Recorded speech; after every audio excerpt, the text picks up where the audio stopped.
Back at the United States Air Force Academy inside Clune Arenas, Air Force cap a priceless win over the Spartans of San Jose State, 58-54. I'm Roland Vargas alongside Rachel Galligan. Rachel, we will take a look at some of those stats from the basketball game. It was a game that never really got going. The stats were very even coming into the game, and they ended very even here between two very evenly matched teams. Yeah, and like you said, this was a grind, and this was a must-win for the Air Force Falcons here on senior night, their final regular season game before they head into Mountain West tournament play. So this was a huge win from a momentum and confidence standpoint. As we take a look at some of these numbers, you know, both teams really struggled at times offensively to knock down shots, especially from the three-point line, really even there.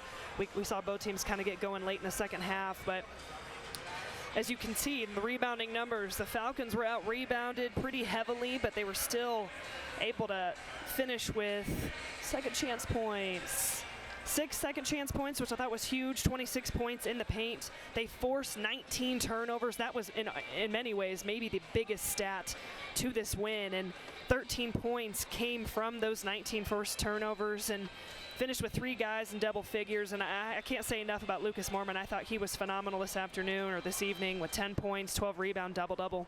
Yeah, Lucas Mormon was huge for the Air Force Falcons off the bench. We'll take a look at some of the highlights from this basketball game. It all started with the big 7-footer out of Senegal, Ibrahima Diallo, just unstoppable at times, pulled down 13 rebounds but held to just 10 points. Air Force did a really good job slowing him down after he started on fire for San Jose State. And then A.J. Walker, a huge contribution on senior night for Walker, ending the game with 15 points of 5 of 13 from the floor. As you said, Air Force getting ready to go out for Mountain West Conference play out in Las Vegas. What about this for a flush? You mentioned it, Lucas Mormon, just a tremendous performance from him. Well, and I think he was the anchor of this team. He was the anchor down that second half, and a lot of momentum came from him, but can't say enough about Amy Jr. He was phenomenal for San Jose State, but it wasn't enough.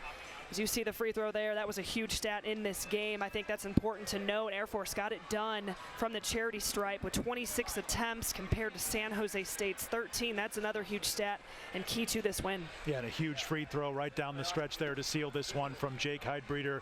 Myron Amy Jr., 18 points he finished with for the Spartans, but it was not enough. Air Force, the victors as they go out to Las Vegas, 58-54, the Falcons win. For our entire world-class Falcon Vision crew, my broadcast partner, Rachel Galligan, I'm Roland Vargas. Pleasure to have you along with us on a Tuesday evening. We'll be calling the women's game tomorrow night against San Diego State, but tonight, Air Force, priceless, 58-54 win. Good night, everybody.